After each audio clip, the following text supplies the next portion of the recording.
yang kita yakini, apa yang kita pelajari ini benar, tapi kita tidak mengklaim kita benar semuanya.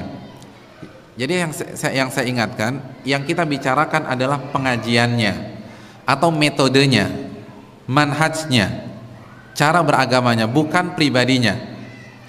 Artinya pribadi saya dan kita semua itu tidak maksum, pasti jatuh ke dalam kesalahan, dan bisa jadi suatu ketika kita jatuh ke dalam kesalahan fatal.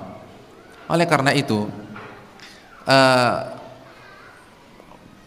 firqatun najiyah atau pengajian yang benar, yang pertama, pengajian tersebut memiliki referensi yang jelas, ada rujukannya, dan rujukannya adalah Al-Quranul Karim dan hadis-hadis Nabi SAW yang sahihah.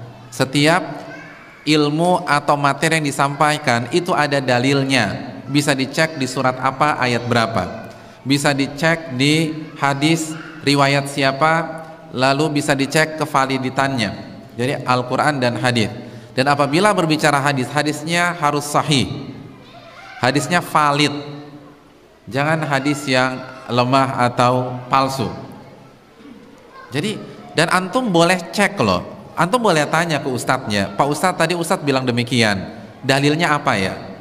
Dan ustadz itu nggak akan marah, karena itu berpikir kritis.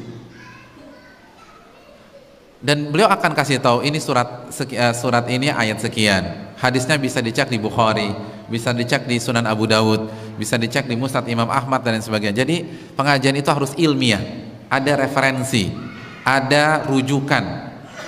Jadi bisa dicek, bukan perenungan dari pemateri. Ada di kitab apa, penjelasannya di mana, dan seterusnya. Yang kedua, Al-Quran dan hadis itu dipahami dengan pemahaman yang benar, pemahaman Rasulullah dan para sahabat, bukan pemahaman ustadz tertentu atau si pemateri atau kiai atau buya dan seterusnya, tanpa mengurangi rasa hormat kita. Tapi ayat dan hadis itu harus kita pahami dengan pemahaman Nabi dan para sahabat. Dan ini nasihat para ulama kok, bukan nasihat kita. Syekh Abdul Qadir Jailani, pernah dengar nama itu? Namanya harum tidak di Sumatera Barat? Harum. Beliau pernah berkata, memberikan nasihat dalam kitabnya Fathur Rabbani. Kitab Fathur Rabbani adalah kitab yang berisi nasihat-nasihat Syekh Abdul Qadir Jailani kepada murid-muridnya. Salah satu nasihat emas beliau mengatakan, alaikum bimadhabis salafis saleh, wajib atas kalian mengikuti salafus saleh. Itu Syekh Abdul Qadir Jailani. Itu Syekh Abdul Qadir Jailani mengatakan demikian. Kalian harus mengikuti jalannya salafus saleh. Siapa salafus saleh? Para sahabat.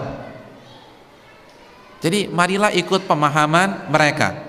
Karena kalaupun ayatnya benar, hadisnya sahih, tapi kalau dipahami dengan pemahaman yang keliru, itu bisa menyimpang. Saya ingin bertanya, kita sekarang ada berapa di masjid ini? Kira-kira ada berapa? Kira-kira aja deh, nggak perlu dihitung satu-satu, nggak perlu angkat tangan atau berdiri. Ada berapa? 200? Bisa kurang? Oh, kok nawar?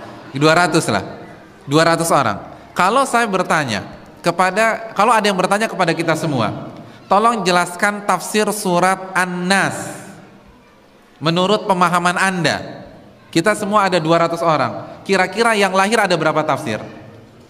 Kira-kira sama semua tidak? Tidak.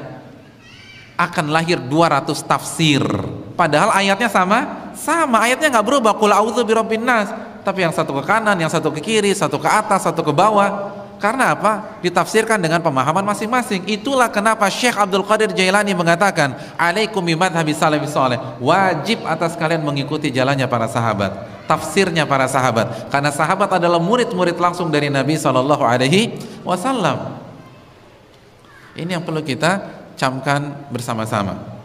Itu yang kedua. Jadi pemahamannya bisa dipertanggungjawabkan dan bisa dicek buku-buku referensinya. Jadi bisa ditanya, Ustadz tadi itu pemahaman siapa, bisa dicek di mana, nggak ada masalah. Itu yang kedua. Yang ketiga, pengajian yang benar tidak mengajarkan fanatik kepada pribadi tertentu, kelompok tertentu, karena kita mengarahkan umat kepada Allah dan Rasulnya, bukan kepada diri kita.